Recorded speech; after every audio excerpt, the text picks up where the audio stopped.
welcome back to UKSG. We have with us here SteveTVOnline, who will be running Disney-Pixar's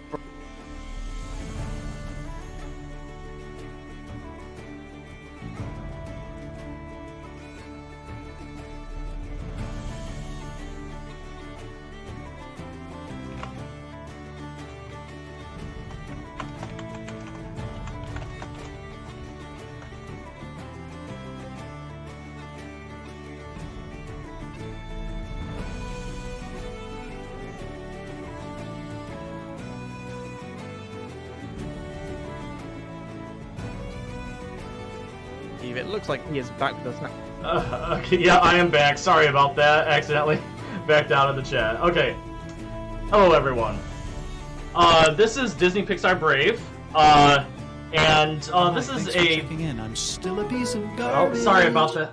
I don't know why it does that. Let's get rid of all of that. And, so yeah. Hopefully this is not how the run goes. I'm very, very sorry about that. This is a top-down shooter, if you can call it that, since it's a Disney game. And I'm joined here with Conception.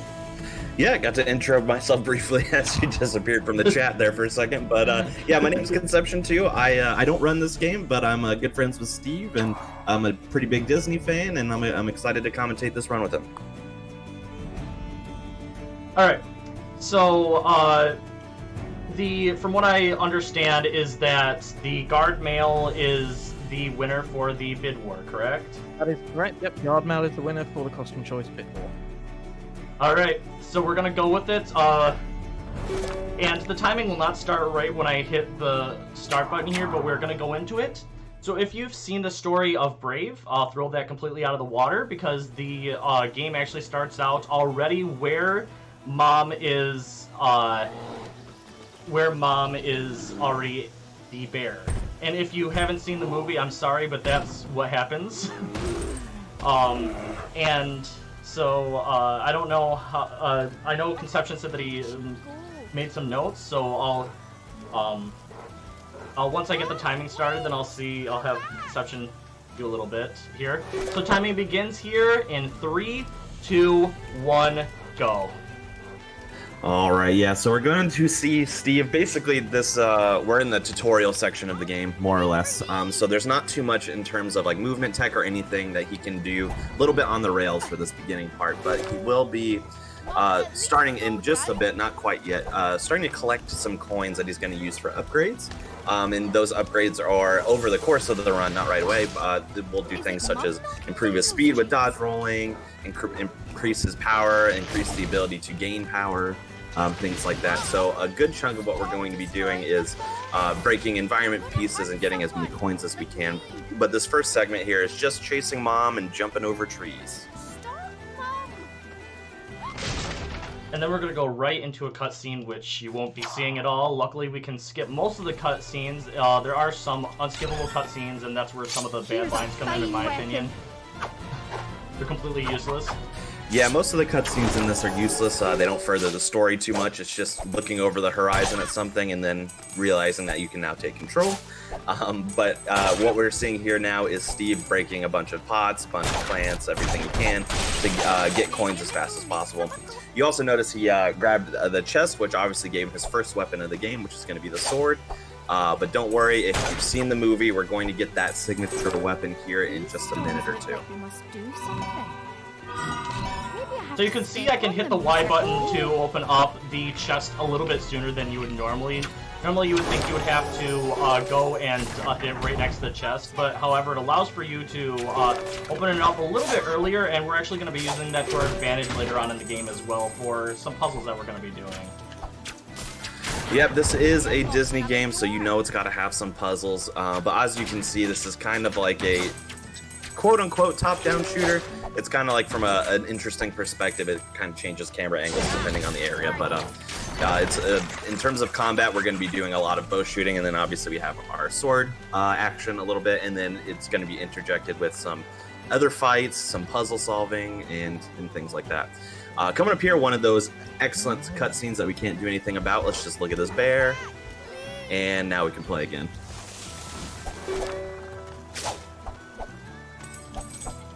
All right, and up next is the wall jumping. This Merida does not like to jump half the time, so I just have to hope that she cooperates half the time here.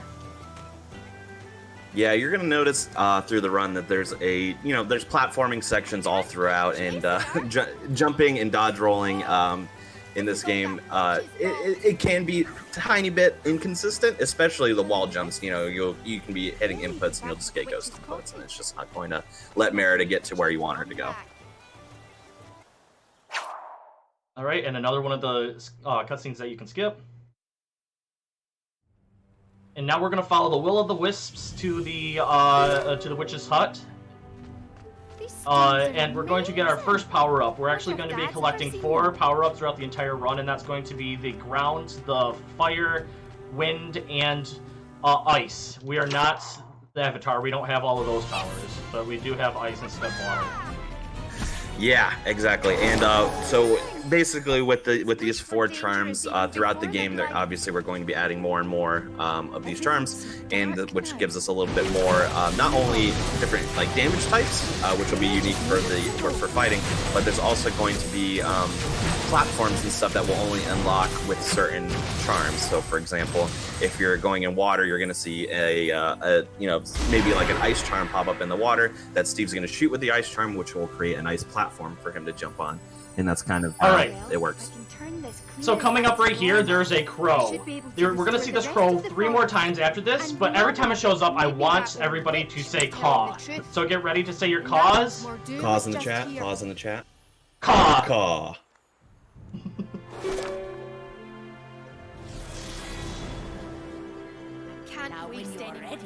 You can also see, so you can see here we have all these portals, and we're not going to get to see it quite yet, but what's going to happen is these kind of act as our going towards different worlds. And when Steve exits a world in preparation to go to a new one, he's going to kind of roll towards the door in hopes that he can get in before the animation plays. So we'll get to see that in a little bit. For now. So right now I have to get, like Inception was saying, I need to get a certain amount of coins for an item coming up, which will help us out a lot with the movement style, and that will be the dodge roll. I'm just collecting all of the money that I can at the moment, just randomly scattered about. Flowers, basically anything that you see laying around, I'm able to pick up and use for money. And yeah, Steve's gonna have this fight sequence here with these wolves. You can see that rock that's kind of swirling. That is what our upgrade stations are going to be in the game. Are going to be these various rocks. They're usually accompanied right before it with a fight sequence where Steve has to clear the enemies before he can access the upgrades. Alright, so another thing to point out is all these fights are, as you saw, I was already shooting at some of the enemies before I even got to them. They're usually going to be in the same areas throughout the entire time. So as long as I'm aiming in the spot, I'll be able to hit them. Good as it gets. So here we go. We have our movement tech, which we're going to be using almost throughout the throughout the entire game, and that is the dodge roll. That was what we needed with the 250. And then we go into our first set of triplets puzzles. There are quite a few of these throughout the entire run. In almost every single level there is one of these, and as long as you know what you're doing, then it'll always be the same. Yep, they are mostly straightforward, easy puzzles to solve. We'll see a couple. We're going to see plenty of these triple puzzles in the run, and we're going to see a few later. We have some like nifty little quick puzzle solves that we'll get to do, but for the most part, it's just solving a puzzle as fast as you can. Careful. Alright, I'm not going to try for it. Oops, well, I'll run into the wall there, though. You can shoot through here and hit this, hit that, Fergus, statue there and get the money beforehand, but I usually never hit it, so I just don't try for it anymore. Yeah, those statues, you're going to see Steve hit pretty much anyone that comes across with a few exceptions, and that is because, as you could plainly see, they give you a ton of money, which we still need. Even though we got our first upgrade, the dodge roll, Steve is going to still need tons of money to get some key item upgrades later on and damage upgrades later on, so we're still going to be trying to collect as many coins as we can. So here's the next statue that I'm going to be hopefully hitting. Nope, okay, that's fine. And then we're going to roll over here and pass this guy. So this is the first symbol that you see. As you see above his head there, he has the fire symbol. That means that his weakness is fire. That'll be our next upgrade that we're going to be getting. So right here, we're going to jump up and get that. That's good. Before we go into another cutscene. And so, since I hit it before the cutscene, it'll already be open by the time I'm out. There you go, dear. And now we're going to go into this area. So one thing that I skipped over, you'll see all these will-o'-the-wisps around my body here. Those will-o'-the-wisps allow for you to have more power in your attack, so I'm going to try and have that as much as possible throughout the game, but sometimes it's much better to just not worry about having the will-o'-the-wisp, but this first level is pretty straightforward and not super difficult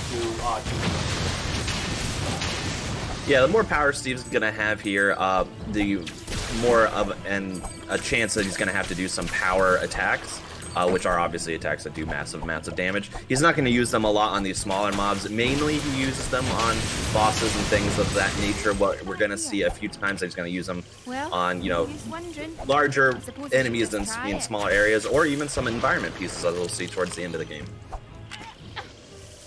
So right here is a little bit of an interesting area. We have to get the berries there to heal Mom.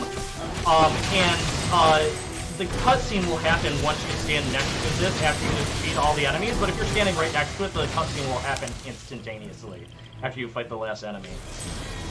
I've got to bring this back to Mom. Yup, and just shortly after this, we're going to bring the berries back to Mom, and we're going to get one of our classic, what we call Mom fights, which is when we're going to take over as Mom for a second as a bear and do some bear combat.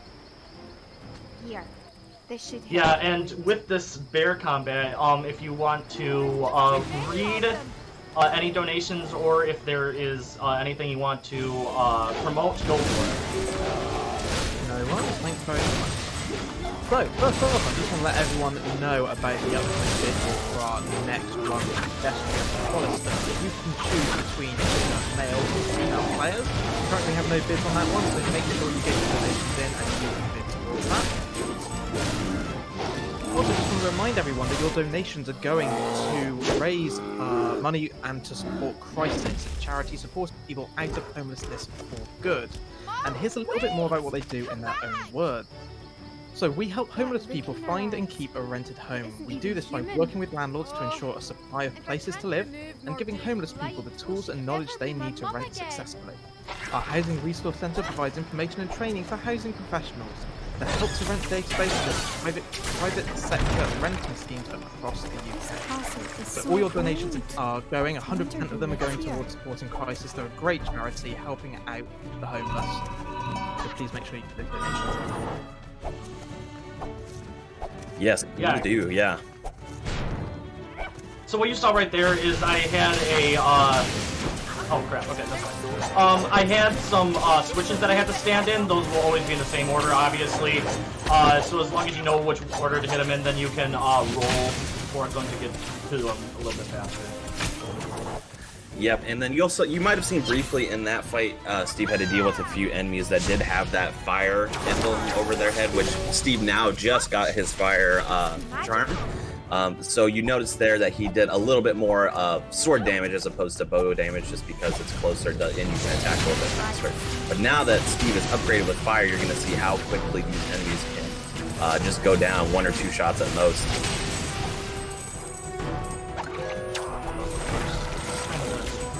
Alright, and now we're gonna get our second upgrade. Our second upgrade, can you explain what the second upgrade is? Let's see, so we have dodge. Is this one? I actually don't remember what this one is. Oh, this is the power attack. Okay, yes. So what power attack is kind of like what I mentioned before. Steve has the ability to do power attacks that do a lot of extra damage. Like I said also before, Steve's not going to be doing these on smaller mobs, really. He's going to be mainly focusing these on when he uses the bosses. There's going to be a couple times where there are larger enemies within smaller mobs that he's going to use just to take them out quickly. But for the most part, we're going to be using them on bosses. We might also be using them elsewhere on environment pieces or things of that nature. Alright. And now we're going on to our next triplets puzzle. And this is another just straightforward puzzle. I'm going to bring one of them up here, and we're going to, we're going to turn this really quick. Then we're going to bring both of the other ones up here. Actually, I'm just going to go ahead and bring this one over here. I was thinking ahead of myself here. Then we're going to release that, turn this, and move up. And when we get up to the top here, we want to make sure that we do jump, otherwise you will fall down. There is a little hole there that will make you fall all the way back down. Yes. Not nice. Platforming is key.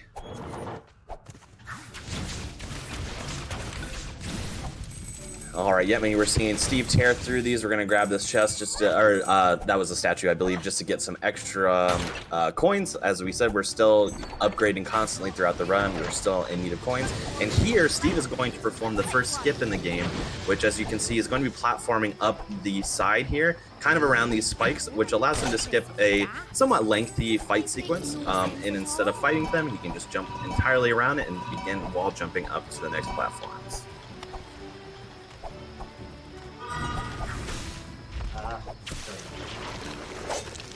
Mom and Dad used to walk me through this forest all the time. You will also see, as well as Steve's getting into a little bit more of like smaller platforms here, and because we're using roll much more often, that Steve is going to be able to do rolls off of platforms, and it seems like he's going to fall into the water or fall into, you know, getting damage or fall to his death. But the animations for Merida's movement are quite a bit delayed, where he can roll and then still get his double jump action off of the roll. So he's able to, you know, kind of pin together some swaggy movement, or make it so that, obviously, since dodging is faster, that he can optimize platforms. Instead of jumping them, he can roll into them and move them quite a bit faster. Nice. Because I had my all of my Will-o'-the-wisps, there is a lot faster. All right, didn't quite make that, but yeah, what you saw there, what the tech is when we enter back into that main world, he rolls immediately towards the portal that he's meant to be going into, and if you're just fast enough, you can enter the portal before that like glowing animation begins. But now we are in Coastal Cliffs, the next area. We got, I know Steve likes to do a little swaggy jump coming up here. He likes to show off, doesn't save much time, but whoop, there we go. Ooh, come on. He's never hit me there before. The air is so clean and fresh.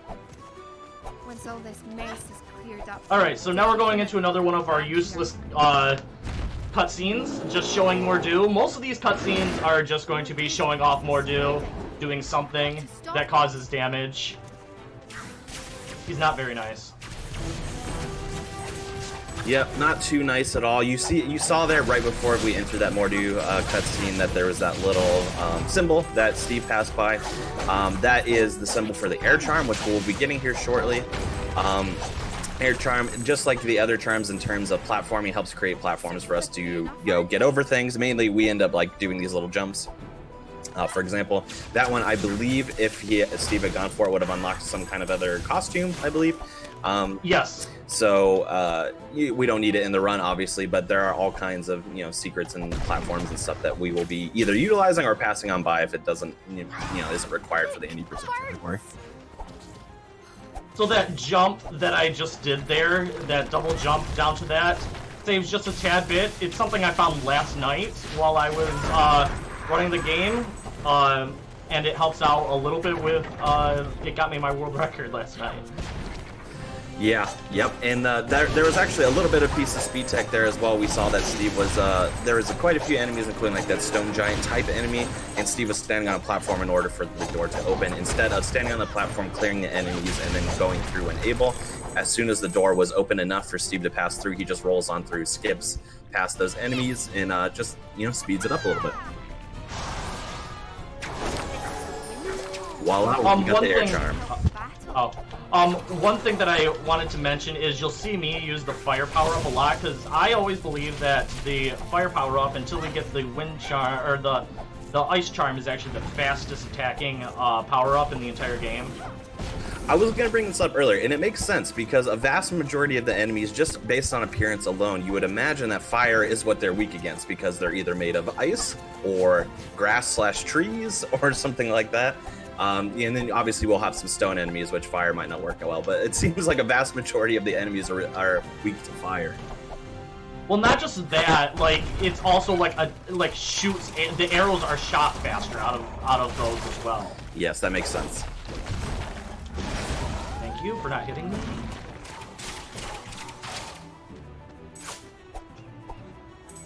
It's a good thing I'm not afraid of heights. Yeah, it's really good that you're not afraid of heights because you've been running in heights for a long time now. Some of the lines in this are just ridiculous, in my opinion.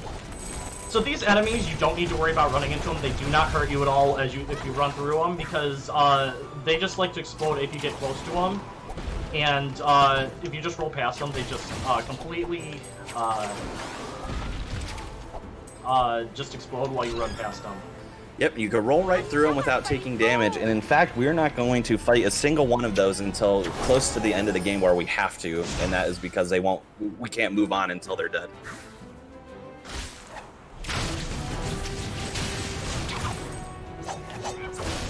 All right, we have another fight sequence here. You know, classic. This is a classic game mechanic. You know, there's an area, tons of enemies spawn. You can't move on until the enemies are all defeated. Classic stuff. I decided. So that was the first time that you saw the power up down on the bottom. If you use it up, you get like a lot more power on your attacks as well as you like kind of glow. I just used it on that time just so I could finish up that fight a little bit faster. That's all it really does for us. But that's why we also want to power it up. And that power-up that I got this ability with, that's going to be the last one until, like, the second to the last level. We're not going to do any more upgrading until then. Yeah, Steve has to be a little tiny bit careful on platforming here. You saw that stone giant is throwing rocks at us. If Steve wasn't a bit careful, we can get hit with the rock, and whenever you're hit with the rock in mid-air, you drop where you are. So if Steve was mid-jump, he would have dropped it right into the water, which would have done a considerable amount of damage, which we do not want to deal with. So yeah, you'll see that over the course of the game that we're going to have to be doing that a few times, watching out for projectiles as we're jumping across platforms. Alright. This is another just straightforward path here.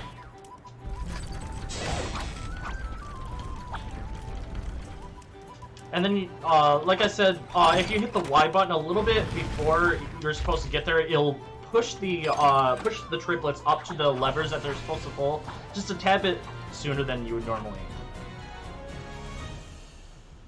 Yep. Yeah. Other than that, nothing really to report. That's my dog in the background. Apologies. Alright. Now, I usually, one thing to point out is I go ahead and hit these portals a lot faster by just using my sword to do it because it allows for it to get destroyed a lot faster than it normally would. We have one more guy that we still have to worry about. I was just a little bit too fast and he came out a little bit later. There we go. And with that, we'll go through the portal there. Yeah, Steve, slow down. We're not trying to speedrun here, okay? I went to the wrong portal, that's fine. I was a little bit ahead of myself there.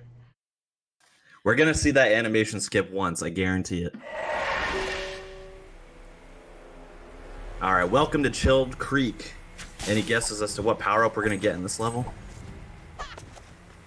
And you would think that a lot more enemies would be weak against fire in an ice world, but actually, not that many. Like, some at the very beginning here, but, other than that, no. There is a little piece of speed tech here, which is that, as you can see, this is an area where Steve has to clear enemies until the door opens. If he's able to, Steve is going to try to stay as close to the door as possible as he's clearing these enemies out, just so that when the door opens, he can, start moving immediately towards it and crossing through. That last giant gave him a little bit of trouble, which is why he was a little bit far away, but otherwise, perfect fight. I always forget what I have to do here. Because I know it's really close to this area here.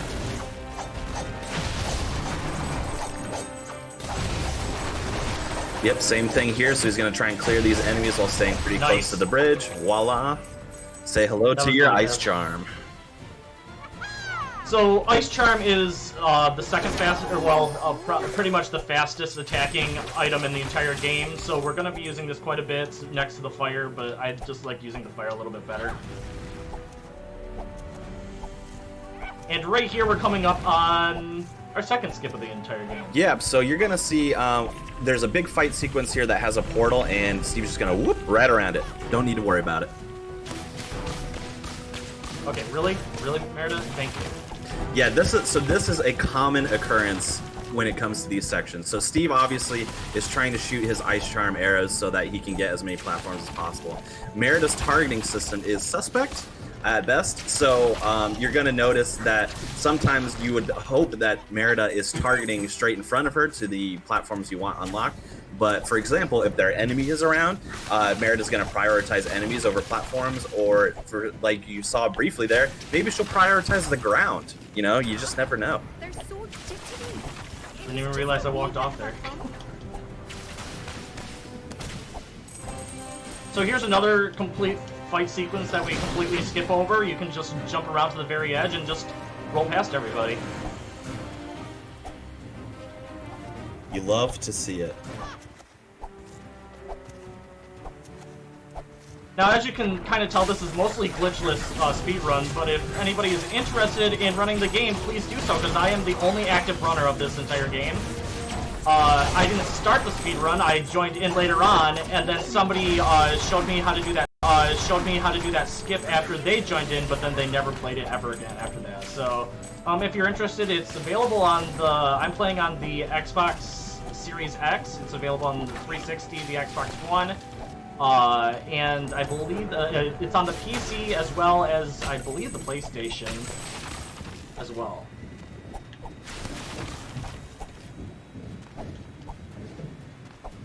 Yeah, and you'll see here.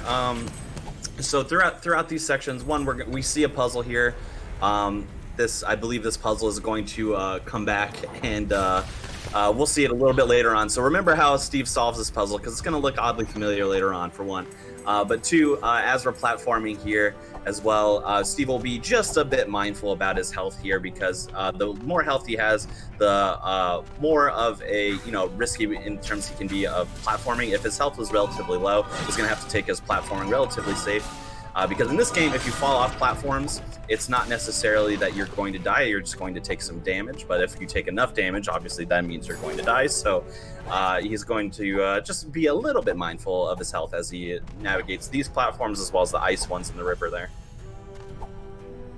Yeah, the ones on the river are probably the worst.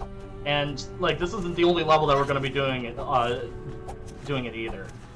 It continues on.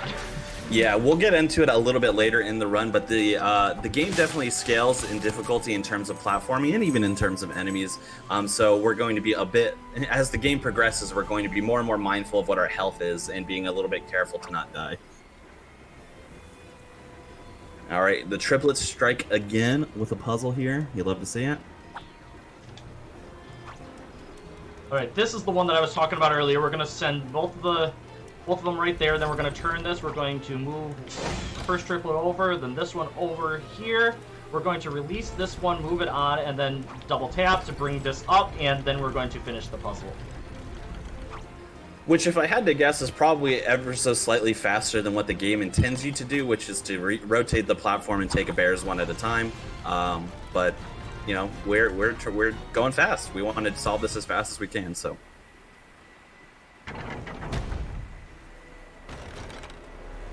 It's also worth mentioning that we, just in terms of the story, like the triplets are always where we need them to be, and we never see them like move anywhere. So it's interesting how they navigate. Well, you can also say that for Mom as well. True. That's a good point. We don't see anybody besides Merida really until Mom fights her triplet puzzles. So. Oh wow, this was good RNG. Yeah, like we were saying before, Merida tends to prioritize enemies when shooting these arrows, and Steve is getting relatively lucky with his platforming here. He doesn't need to kill any of these enemies, he can bypass them, but luckily Merida's targeting is really in favor for Steve right here. These dogs. These are bad dogs. This is the only time that I'll say I need to kill the dogs, okay? And then we got, these are the boars, right? Yeah, we got some boars here as well. Oh my gosh. I'm gonna use my power up here. Finish them off really quick. Yep, that is a good instance of when Steve is going to use those power up. We get those giants, and obviously you can take them out pretty quickly without it, but even more quickly when you are able to use it. And it's not terribly hard for him to regain power, especially since he uses it so infrequently. He'll be able to have it, available to him when he next needs it most.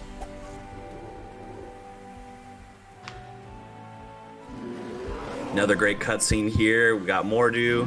We're surprised. There's roaring, and a little bit more anger, of course. And then Merida says, So this won't be getting any easier now, will it? and that's the cutscene. Completely useless once again. Yeah, absolutely. It's necessary for the story. All right. Anyway, the next area Steve's going to be moving into is Buried Passage. Nope, still didn't get that animation skip. We're gonna get it. I know we are.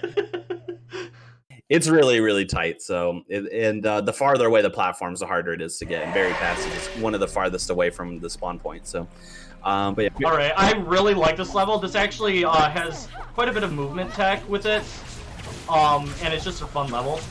I always wonder what my favorite level is, and this might be it. Yeah, this one's a really cool one. I like it. I like the design and the aesthetic probably more than the other levels. All right, here's these guys, and this is where oh good, she helped me out here. That's where the aiming can also screw you up once again. So this is one of my favorite parts of the level right here is this fight. It's really fun. It's just really chaotic when you watch it, just because there's constant fire everywhere throughout the entire fight. It's all the same enemies too, so you don't need to worry about changing out different power-ups as well. Yeah, it's a good fight. I was just thinking personally as well, Merida's firing these arrows at rapid pace. She's got to be like, at least in terms of her biceps, she's got to be ripped. Like just firing all these arrows constantly throughout the run, like that must be exhausting on the bicep. By the way, that was a really good fight there. Usually they don't go in the way that I need them to. Yep, and so Steve is going to be navigating this passage here. You're going to see these spikes come on the ground. He's going to dodge those two different ways. One, by walking around them in order to get that statue there to get some coins. Or two, if you just roll through them, you don't have to worry about it. You just don't take the damage. It's fine. All right, on to the worst enemies in the entire game.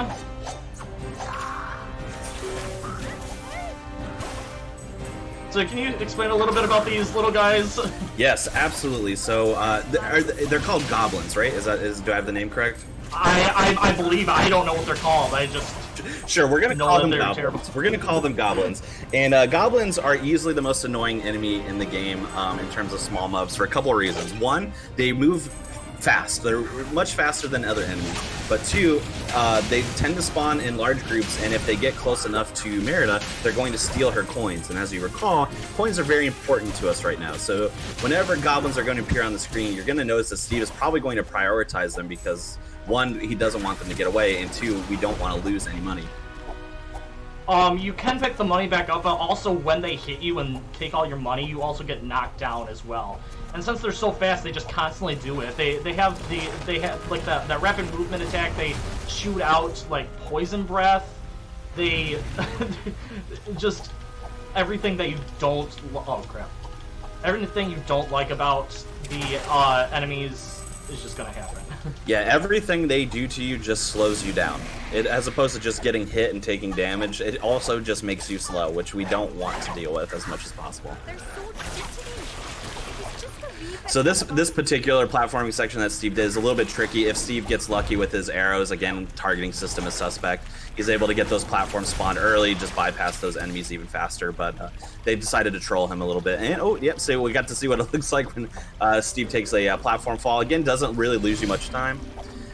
Just makes it so that you know, you hop back to the platform you once were and taking a little damage. Luckily, Steve has been playing pretty clean thus far, so damage isn't something he has to worry about just yet. And, you know, loses minimal time, so not much of an issue. All right. So we're going into our next mom fight. This is another good time if you have any donations or something to plug, go for it. Yeah, fantastic. We have a $20 donation from our runner earlier, Myth. He says, here is $20 for the 4 failed ocarina glitches in the Minish Cap run. And he has put that towards our incentive for the tuxedo in Metal Gear Solid 3 Snake Eater. That particular incentive is currently sitting at $50 out of the 200 required, so that the tuxedo camel will be used in every room possible, making the difficult run much harder. Come on. Yeah, thank you so much for that donation. And you just, one thing to note there is that because this arena is a little bit bigger, so Steve was using a little bit of a combination of swipes and charges to try to clear enemies a little bit faster. But again, pretty much any time that these mom fights pop up on the screen, there isn't much in terms of tech. It's mainly about RNG of where the enemies spawn, and even that is minimal in terms of how it affects the run. So something weird there is normally Merida has a climbing animation when she jumps up onto those walls at the very edge, but if you like repeatedly hit the jump button, it will cause her to go and do like a little bit of a I don't know why I'm doing this. Sorry. It will cause her to jump up a little bit faster instead of grabbing onto the wall. Yep, and we're right. Obviously, as you can see here, we're in a triplet puzzle. It is also very straightforward. The only thing of note is Steve has to make sure that he pulls those levers out entirely. If those little barriers are sticking out even just a little bit, the solve of the puzzle will not trigger. So it's very important that once those levers are pulled out and then he flips the switch, then the water will shut off. It's a little bit finicky, this one is.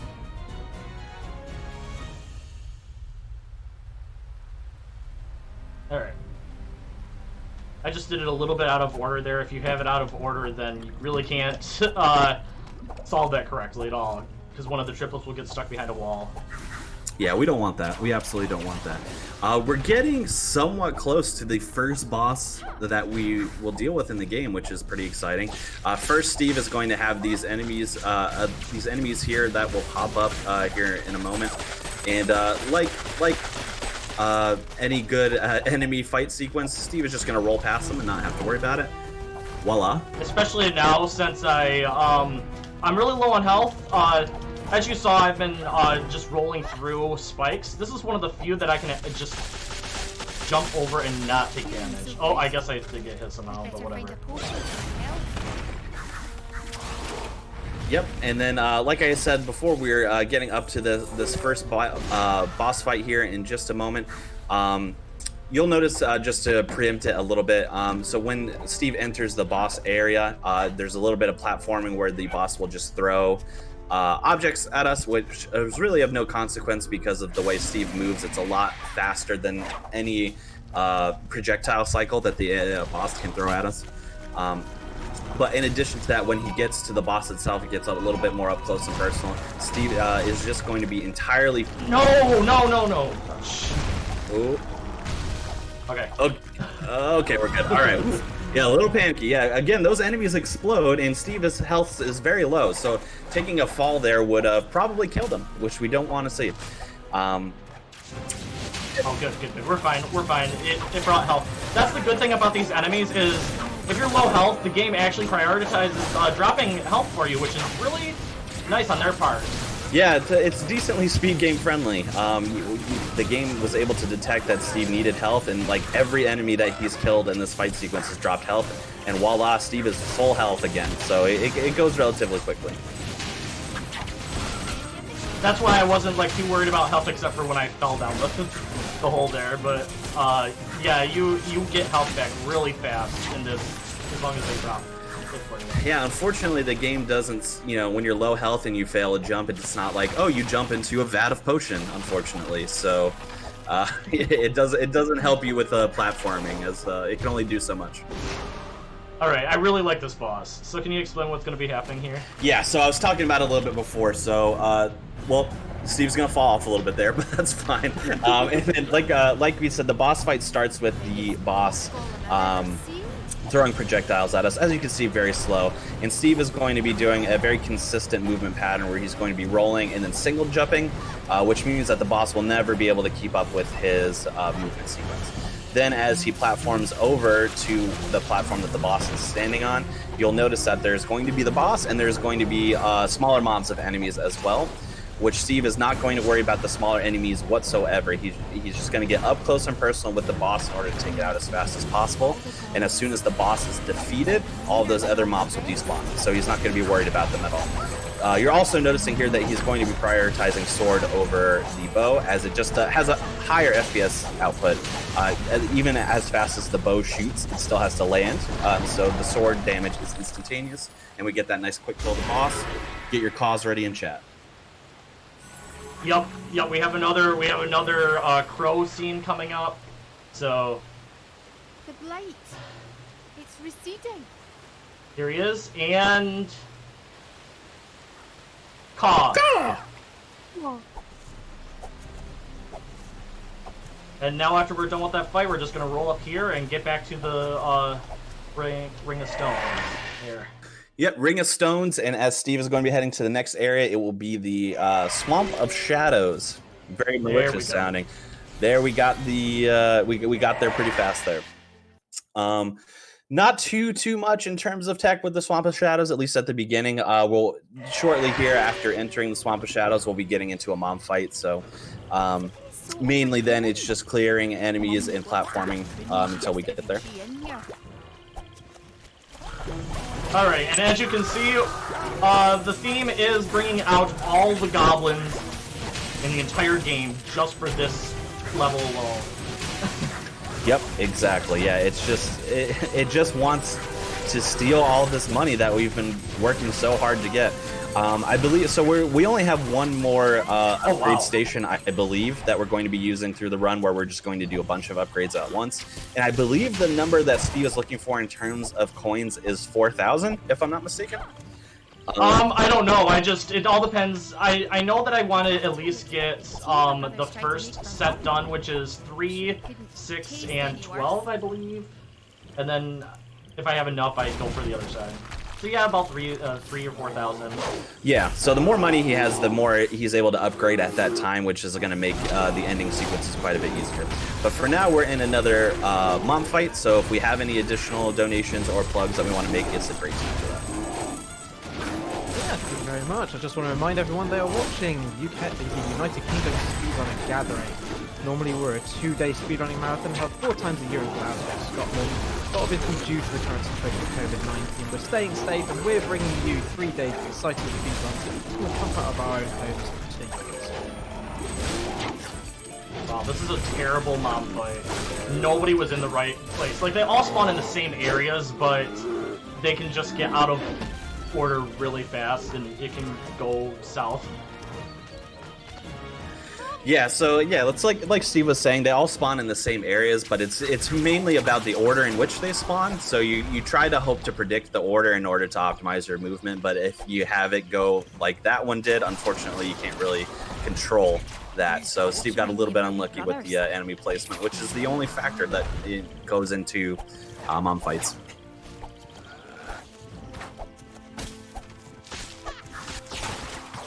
Gonna take a risky here.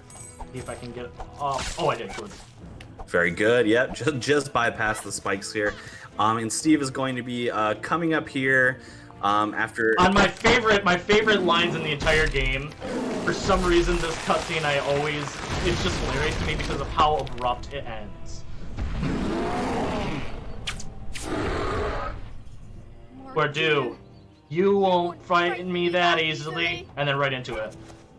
It seems like there needs to be more in that cutscene for some reason to me, so I just always like to imitate it. Seems like there needs to be more in every cutscene that we get to see in the game, to be honest.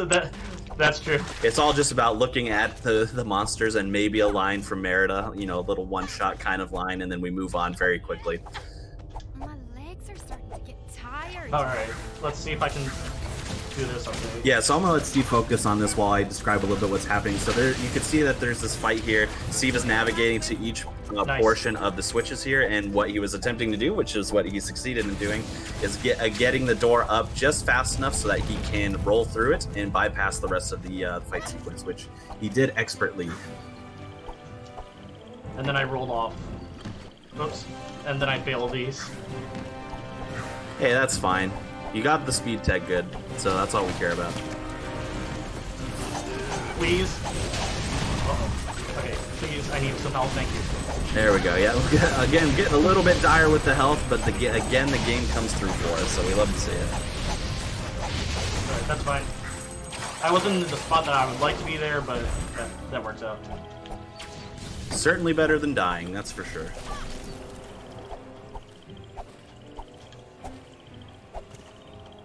Alright, and in this game fashion, there's another fight sequence coming up right here, and I go so fast that the music just gives up. Yeah, I might as well have just played the sad trombone sound instead, because he just bypasses it without the ability for it to play. Again, Those boars are such trolls. yeah, they're real gatekeepers. They like to keep Steve from progressing right through that path there, but still got by them pretty fast. Steve's going to be navigating these platforms, and we're getting relatively close here to yet another triplet puzzle. And this puzzle is actually my favorite as well. This is why I really... Swamp with Shadows is a really good one too. Because coming up after the triplets... Well, actually, the triplets puzzle coming into the next area are two tech that I actually kind of found myself. Yeah, again, I could talk a little bit about that as well as Steve's getting ready to do it here. So this triplet puzzle has a quicker solve than is by design. So you're going to see Steve is going to throw one bear up top at the switch who is going to control the platforms below. And what the game wants you to do is it wants you to rotate the switches, I think 3 times here. But what Steve's going to do is going to have one of the triplets hop to the second platform as the first one is disappearing so that he doesn't have to hit the switch an extra time. Which just saves an overall cycle there. Yeah, and you would usually use all the triplets, but you only use two of them for that. And then we come into my favorite thing that I accidentally found here. If you just roll into this area and stand at the very corner, all of the enemies just come to you, so you don't have to worry about actually doing anything for that very beginning area. Yeah, exactly. You notice in a lot of these fight sequences that Steve kind of moves around in a circular motion in order to get a lot of the enemies down as fast as possible. But nothing is faster than them all storming at you in one direction, so that Steve can just fire constantly in one direction and take out enemies as fast as possible. So that does save quite a small chunk of time there in order for him to clear out these enemies.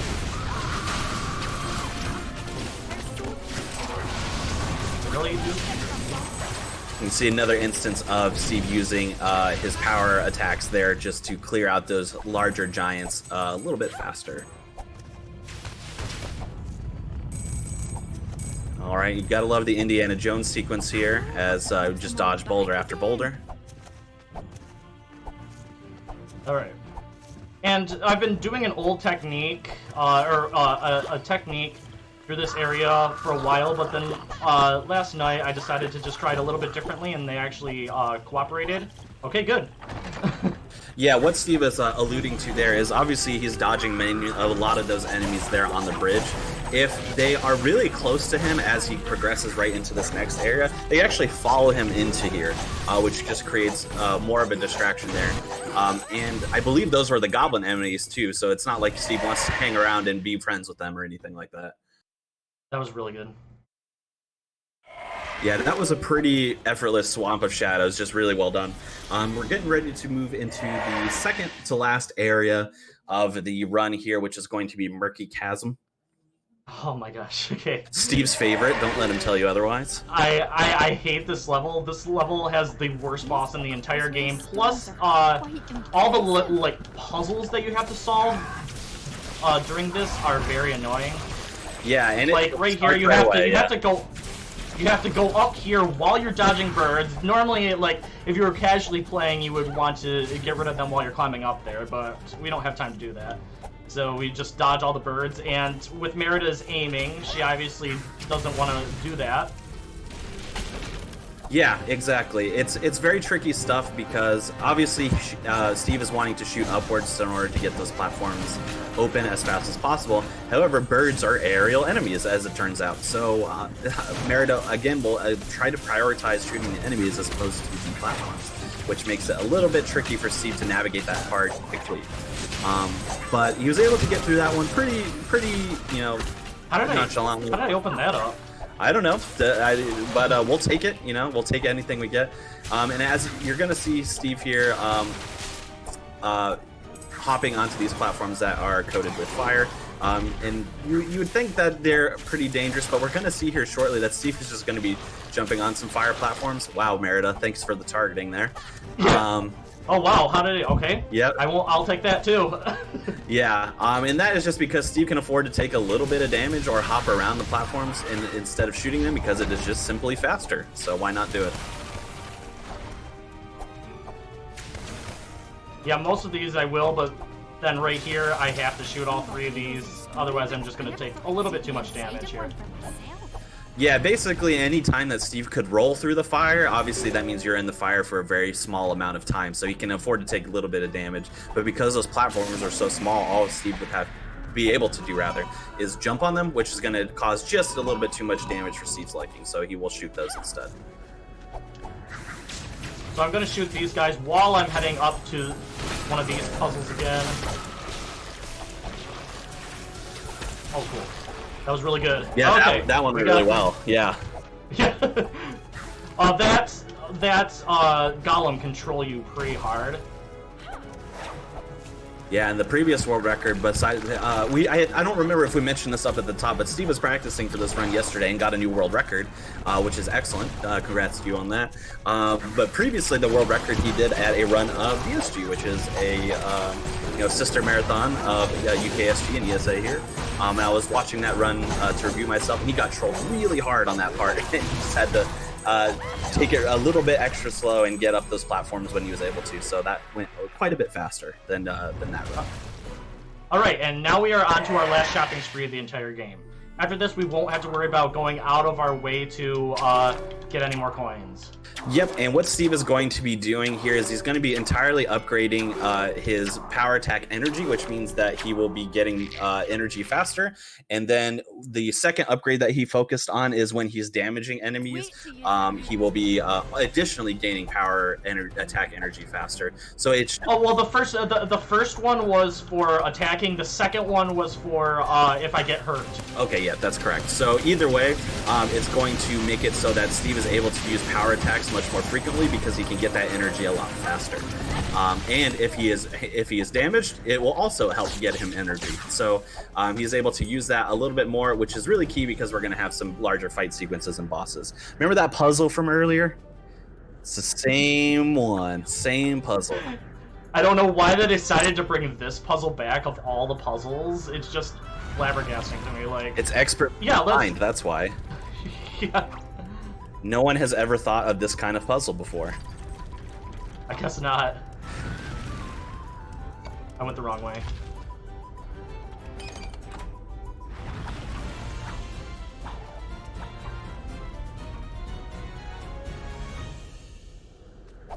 Voila, puzzles don't keep us down. I have enough health I can just roll through all these fights.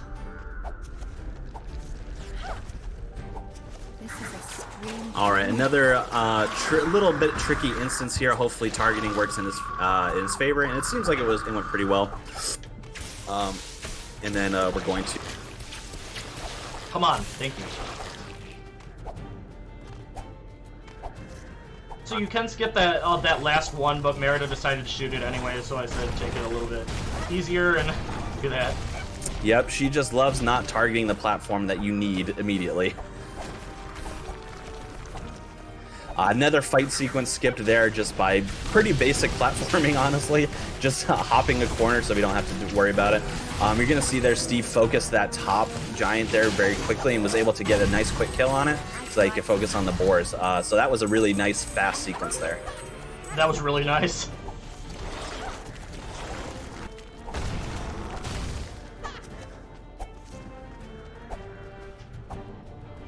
Alright, and right here we have probably the largest fighting area for the mom fight, so if you want to go ahead and do your thing again, go for it.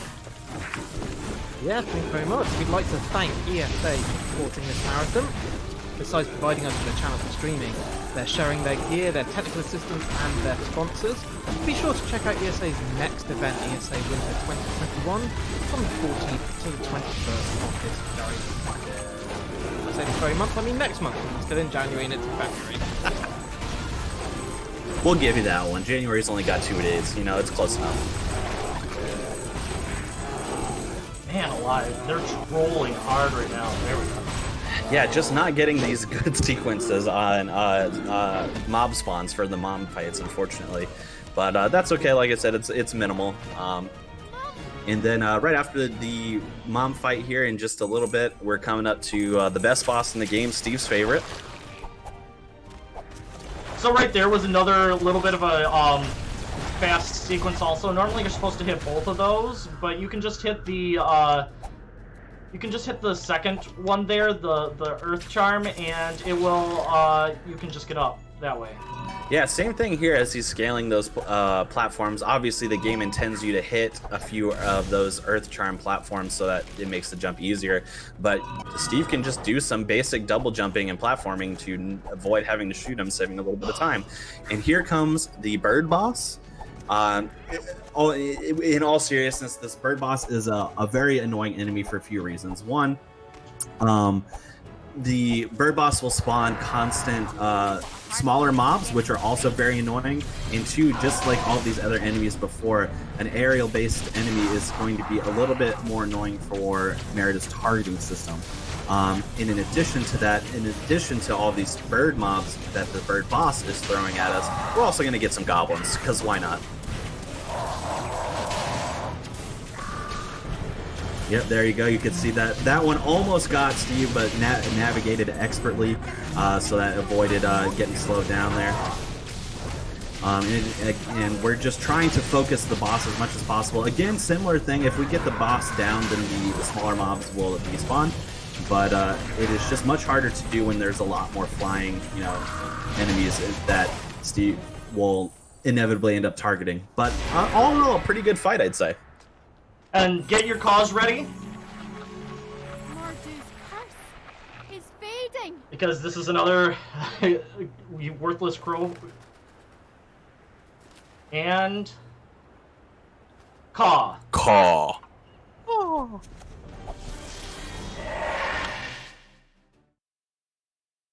All right, so we have Chasm, though. Pretty good.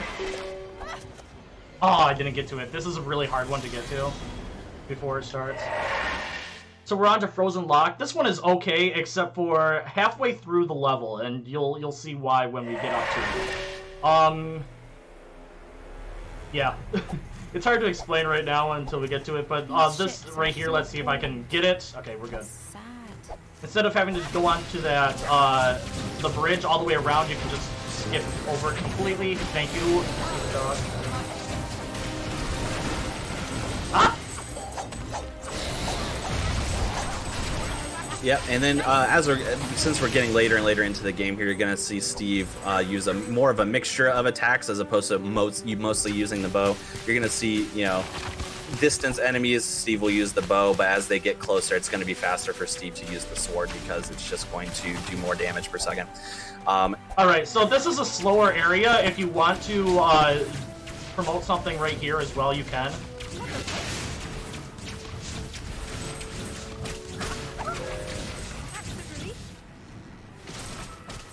Yeah, we just also want to thank BSG for supporting this marathon. If you don't know, they hold bi-monthly gatherings in the Netherlands. They've supported UKSG from the beginning by spreading the word and providing us with a channel to stream on in past sessions, amongst other things. Make sure to mark your calendars. BSG is celebrating their 5-year lustrum soon on February the 27th and 28th. That's next month, not this month. And BSG Online 4 submissions also open up on Sunday. All of these events are streamed on this very channel, so you're not going to need to go very far in order to watch them. Yeah, so I'm going to let Steve focus here because the platforming can be quite a bit tricky. One, you want to have good RNG placement of the platforms themselves, obviously, but two, as you can see, almost all of these enemies have projectiles. Again, if he is hit mid-air, he will fall where he is. Luckily, he was able to navigate that pretty well and did not get trolled too big. Got a little bit of an attack, but he was already on land, so it didn't really affect anything too much. Nice quick kill there as well. Pretty fortuitous. Can I make it? I'll risk it. Let's go. Yes. Yeah, the reason why he was questioning that because if he was not able to make it, he would have had to wait for another platform to come his way. Oh, so close, but that's quite all right. Minimal time lost there. Woo. All right, here we go. Okay, so this is the part that Steve was alluding to once we entered the level that's relatively annoying. So you're going to see him hop onto this ice platform here, and this part is going to be a bit on the rails. What Steve is going to be doing for the majority of this time is he needs to clear the icicle in front of him for the platform to move. The reason why this is relatively frustrating is that lots of enemies spawn. So what he'll have to do in order to clear the platform as fast as possible is clear enemies as fast as possible so he can focus on the platform. Now, it might not seem so bad because he was able to clear that icicle fast and it was not a problem. But now we approach and we have 2. And then, as you can imagine, it's just going to keep increasing from there. So again, Steve is going to clear enemies as fast as possible. Luckily, since this platform is relatively small, he's going to be mostly using the sword, which is a little bit faster. And what is also helpful to this is Steve is also going to be prioritizing using his power attacks on the icicles because it's going to be melting them considerably faster. And because we have all these enemies on the platform, he's able to get his power attack back relatively quickly. So it is a nice, nifty piece of speed tech in order to do it this way, but it's so on the rails, and it's basically this game's equivalent of an auto-scroller. There's not really anything you can do about it. That was okay. Please, don't hit me. Alright, we'll take that. And then as you can see in the distance here, now we have 3. Good thing is that Steve can start hitting them ahead of time before the platform actually gets there. And then it's rinse, repeat. Kill enemies, get that power attack back, and try and get these icicles down as fast as possible. Nice. Got one down already. Yeah, that was really quick to get one down already, which is great. Power attack is coming back relatively quick as well, which is awesome.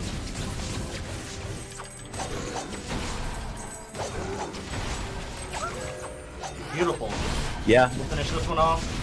Yeah. That was really quick. Yeah, that one. That was super quick. Yeah, the three icicle one, in my opinion, in probably everyone's opinion, as you can see, is the most annoying one to deal with because you're trying to get fast cycles there, and Steve got really fast cycles, so that went pretty well. Oh, so cold. It must be the blight. Oh. Alright. On to another mom fight here. yeah, we have another mom fight here. We have one more mom fight after this one. I thought this one was the last one, but not quite. But if we do have, But this one's one of the longer ones. yes, so this one is a bit longer. If we have any donations or plugs, now's a great time for that, obviously. Yeah, just to remind you all that we're raising money to support Crisis, a charity supporting people out of homelessness for good, and they achieve this through education, training, and support with housing, employment, and health. 100% of all of your donations will be supporting Crisis, so make sure you get those donations in. We're so close to that $1,000 threshold. We're at $925 thus far. And a little bit more about what they do in their own words. They offer one-to-one support, advice, and courses for homeless people in 12 areas across England, Scotland, and Wales. Yeah, very important charity for times like these as well. You know, everyone across the world is having tough times with coronavirus and unemployment and things of that nature. So even better now is to get those donations in. We have another triplet puzzle here. Steve is going to be, what the game intends you to do is shoot these arrows in order to create platforms for one of the bears to jump on. Now before, this was a little bit difficult because you were kind of having to eyeball where the arrows go. But as you can see, Steve is going to be aligning the platform there with the notches on the ground. And if he's fast enough, as the second arrow shoots, he will be lined up with the platform there automatically, so he's able to jump relatively quickly. Now he got a little bit unlucky there, but that's quite all right. He's still able to get it done relatively quickly, so we move on. Yeah, the funny thing about this is when Conception started watching me play this game, I had this really weird way of trying to get through that. A lot more difficult by trying to hit 2 arrows on the same thing to skip sequences, but then I found out that it was a lot easier to just do it that way instead. Yeah, what he would attempt to do there is kind of like shoot in between, like at the very edge of the target, so that he can just do 1 arrow and then just kind of skip it. But because that was so inconsistent, it is much faster to just line up on the notches and make it go in 1 cycle, as opposed to hoping you land it, and if you miss it, having to reset it. So it's definitely faster the way that Steve does it now. I got double team there. Yeah, unfortunate, but you know, still carving through these enemies relatively quickly.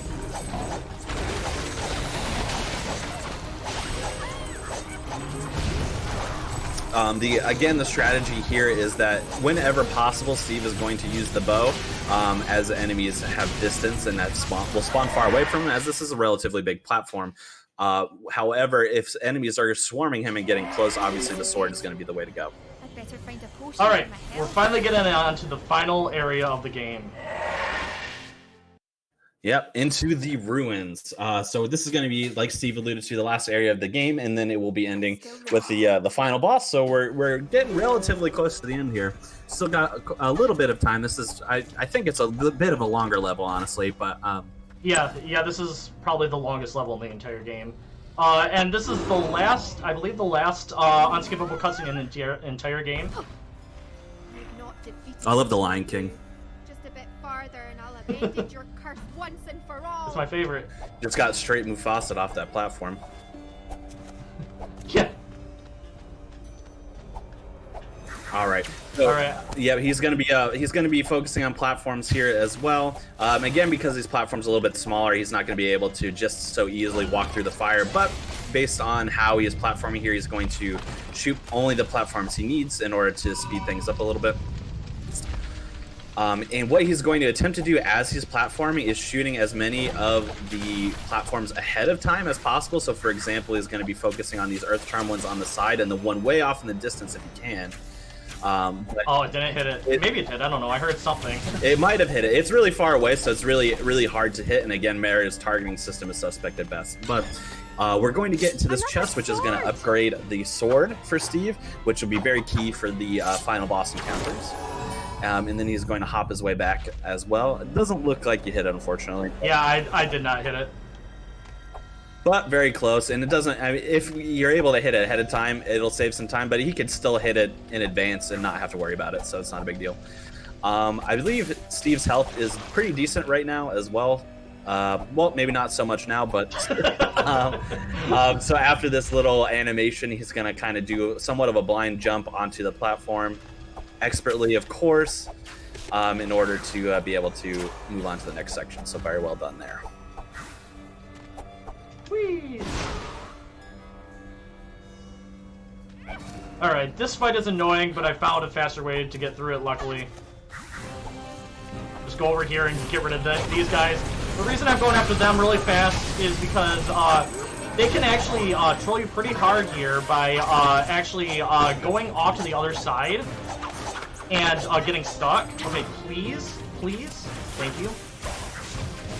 Yeah, boars are somewhat of an annoying enemy in the sense that a lot of their attacks are based on charging, so if they charge across the map, Steve has to go chase them down. So it's a little bit frustrating.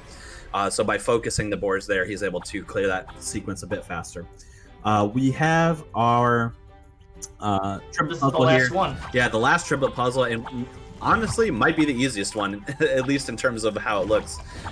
They're all walled off separately, so it's not like you have to do tricky platforming or anything. It's just about, you know, raising the platform. There's really not much to it at all.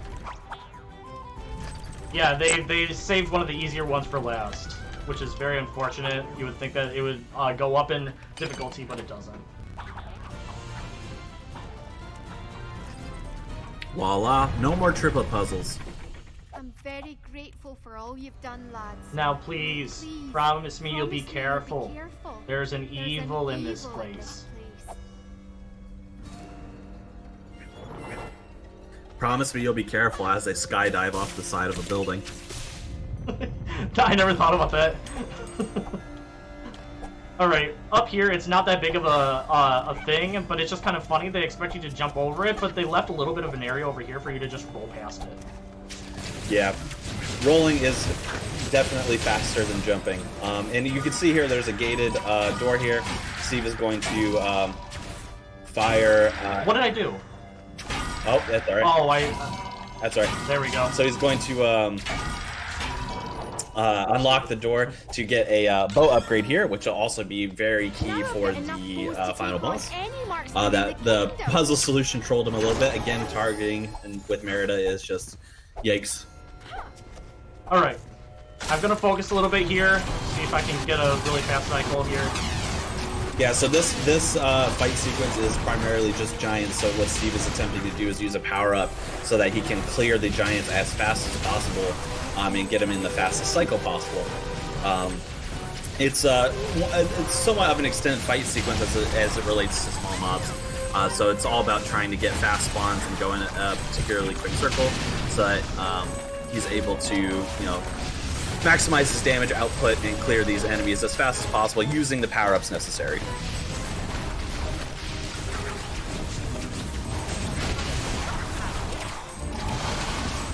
That was actually really fast.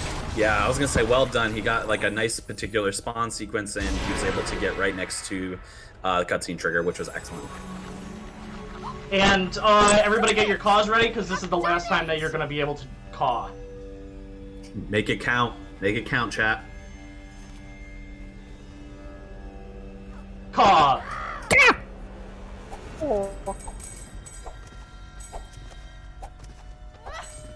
All right, well done. So that is the last call.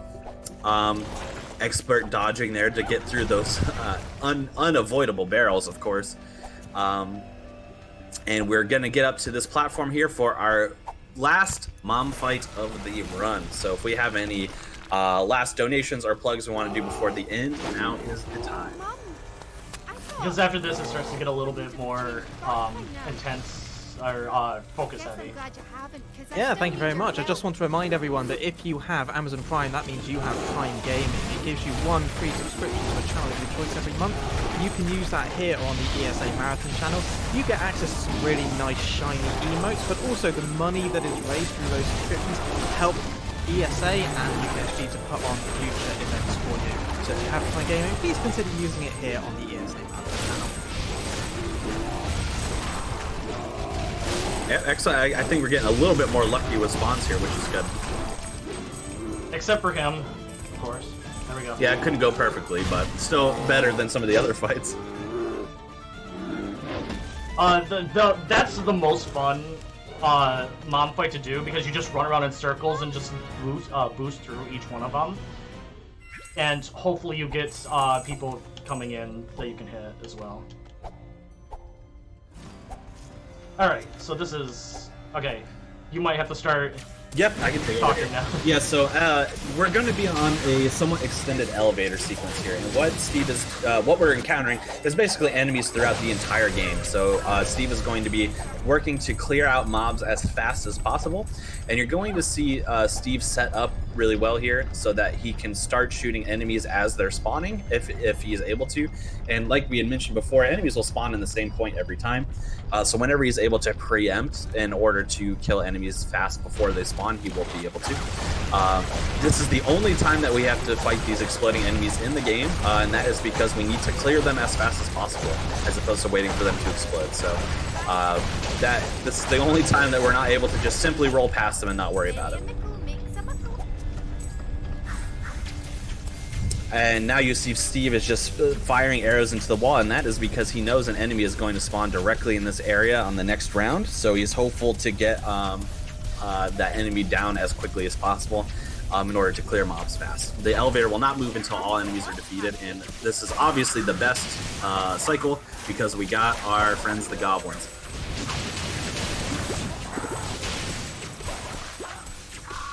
More goblins.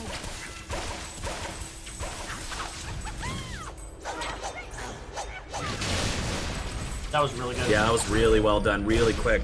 None of the goblins gave him any much of a hard time, and the other enemies are really not a factor at all. As the elevator is rising up here, you can see Steve is standing on the edge of it, and that is just simply to avoid having to get the elevator all the way up. He's just going to double jump near the end in order to skip a little bit of the animation. Oh, I'm so sorry, Mum. I just... So we're really getting to the end parts of the run here, where we're getting up to the final fight.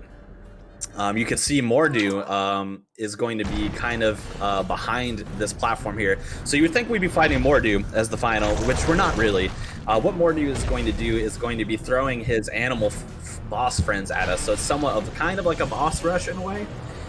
So first one we got is a ice wolf here that Steve's going to take out relatively quickly. Not too much to mention in terms of this enemy, unless he gets, of course, trolled by these boars who want to run him over. But otherwise, there isn't really too much to mention. The wolf relatively stays out of your way and is not like an enemy who loves to run and charge or anything like that. Come on! Trolled again by these boars who are just absolutely wrecking him, unfortunately. Thank you. If he had gotten attacked by that wolf's ice breath, that obviously would have slowed him down a little bit. Now, this next one is the most interesting, which is the boar. Before we get to the boar, of course, though, we have these stone pillars that rise up. Steve is just going to hack and slash his way through, and that's how we're quote-unquote damaging Mordu behind the veil there. So he's going to throw the boar at us. Now, the boar is easily the most frustrating of these bosses. However, if done successfully, Steve is actually able to manipulate the boar's movement here. So what he's going to do is going to have the boar charge at him, and he's going to stay kind of close to the side here in hopes that the boar will just follow him around the edge of the map, and he will avoid taking damage from the boar. In addition to that, he's able to just constantly focus fire on the boar in order to kill it quickly. Yes. That was excellent. Really well done. And not only was that well done, he's right next to the pillar as well, so it's not like he has to travel far to get to it, which is excellent. So that boar fight was pretty much perfect.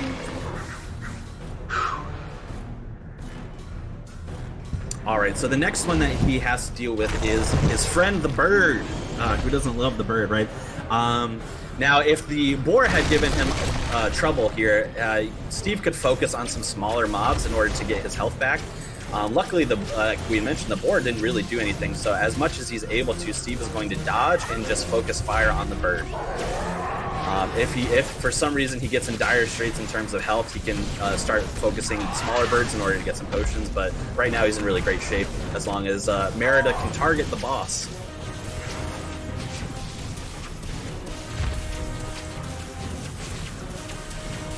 Looks like he's getting pretty good luck here. The smaller birds are staying mainly out of his way, or if they do get in his way, they drop relatively quickly.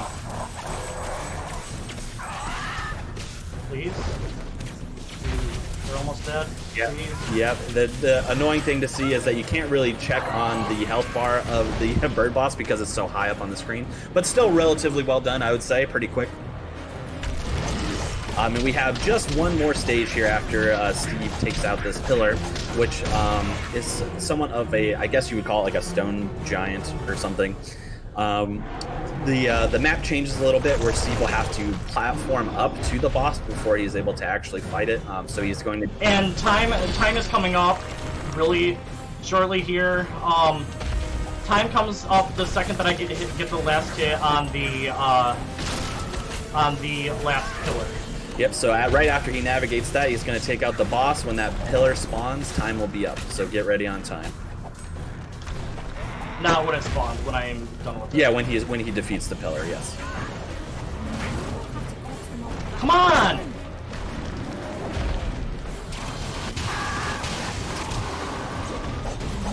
And as he approaches the stone giant, he's going to be focusing on slashing. Obviously, that just does a lot faster damage.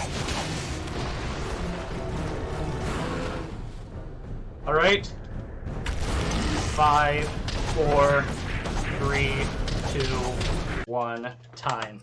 Not only time, if I am not mistaken, that is a new world record. That was almost sub 117, but it was a world record. The marathon luck continues for Steve, and he likes to say the royal gown is his good luck charm, but this one was in the guard armor. So what do you got to say about that? I will still always go for the royal gown. But if Merida would have actually jumped up onto that rock, that would have been like first try when I wanted her to. That would have been a sub 117. Yeah, so close, so close. Really well done, Steve. Excellent run. Thank you. But anyway, thank you for watching this run. It was really fun to show off. It's always fun to show off this game. If you're interested, like I said during the run, go ahead and go to the speedrun.com page and hit me up there. I'm also on Discord, on Twitch, and I can just tell you about the game. I run a bunch of other games as well as this. I'm doing something right now where I learn a new speedrun every single month. So if you're interested in that, go ahead and hit me up on Twitch, as well as Conception. He does a lot of fun games as well. So if you want to, go ahead and follow him as well, because he's great as well. Do you have anything else, Conception? Yeah, I appreciate that. Thank you. Yeah, definitely follow Steve. He runs so many games, like just an alarming amount of speedruns. So yeah, go ahead and follow him. He has a lot of great games. Get your donations in. This is such a great cause that UKSG is raising money for. And of course, just thank you to the UKSG staff and crew for having us on here and showing off this really fun game, really fun speedrun. Yeah, congratulations, Steve, on the brand new world record. Thank you, Conception, very much for your incredible commentary. We're going to be getting the next run ready. Paulister is going to be with us running the pedestrian any %. We're going to go to another short intermission, and we will be right back with more here at UKSG.